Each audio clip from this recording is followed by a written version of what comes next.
Viewers, today in this video we talk about current situation in Ethiopia's northern Tigray region. Viewers, since a conflict broke out in Ethiopia's northern Tigray region last year, access has been severely limited to journalists and ad agencies alike. Viewers, the BBC's Carl Kiden has finally been allowed into the region where he witnessed a dire humanitarian situation. Viewers, every day the city of Shire takes in even more uprooted lives. 6-year-old who fled from Neragzam about 50 kilometers to the east lost both her legs in the conflict. Her mother was killed in the same explosion. Her father spent his saving on her treatment. Viewers, and now he does not know how he get prosthetic legs for her. Viewers, like other cities and towns across Tigray, Shire has become a haven for hundreds of thousands of vulnerable people forced from their homes by a conflict marked by accusation of human rights violations that include massacre and systematic rape. But this city of 170,000 people in the central part of the region is particularly struggling. Shire has seen a huge influx of people over the past 4 months and it was ill prepared. Because its schools and universities camps have become theaters of suffering. Ad agencies estimate some 2 lakh people are currently living in the city's makeshift camps. Many of them are women and children. Because the first arrival came back in November when fighting broke out. The mostly came from the southern and southwestern lowland of Tigray that were hotbeds of the fighting in the early days. Because the conflict was a result of long simmering tension between Prime Minister Abiy Ahmed's federal government and the region's former rulers, the Tigray People's Liberation Front (TPLF), the dominant force in Ethiopian political until Mr. Abiy came to power in 2018. After Mr. Abiy declared a military offensive following an attack on an army base in the regional capital Mekelle. The fighting broke out on multiple fronts and involved several different forces. Viewers, in south and southwestern Tigray, armed forces from the neighboring Amhara region joined the federal army against the Tigray People Liberation Front. 65-year-old Atisade recalled those days with horror.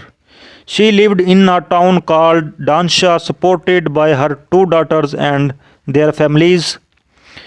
Miss Tessede, her daughters, their husband, and her grandchildren are all now living in one of Shire camps. When they fled their homes with little to no money to hand, they did not know where they would end up. They walked when it was necessary.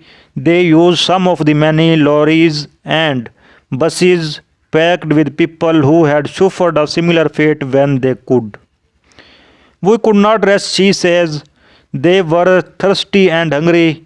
You beg for a piece of bread and give dad to a child. You borrowed cups to give water to children.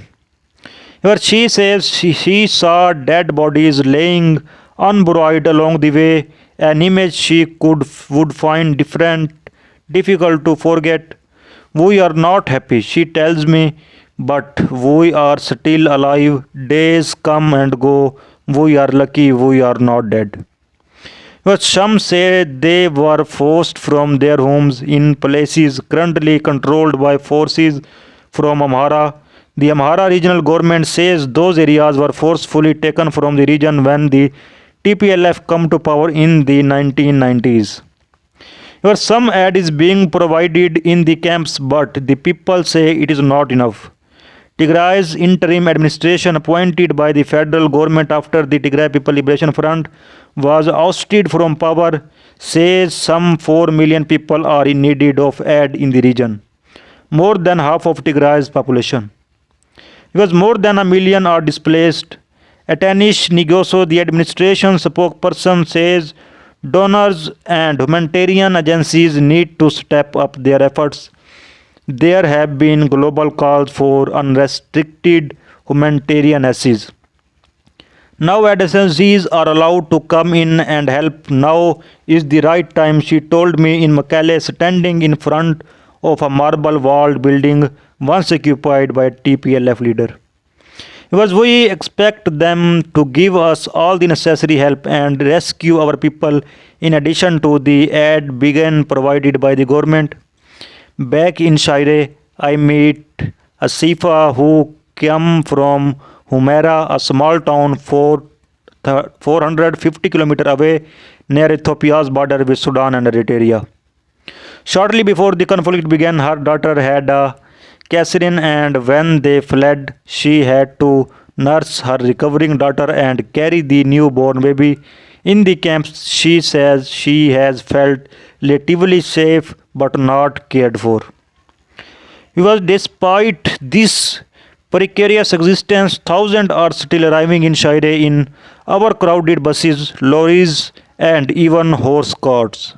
This is because though the federal government managed to take control of a large portion of Tigray within weeks, security is still volatile with reports of sporadic fighting in some areas. A state of emergency remains in place with a nighttime curfew and multiple checkpoints for travelers within the region. But however the fighting is resolved, the wounds could take years to heal.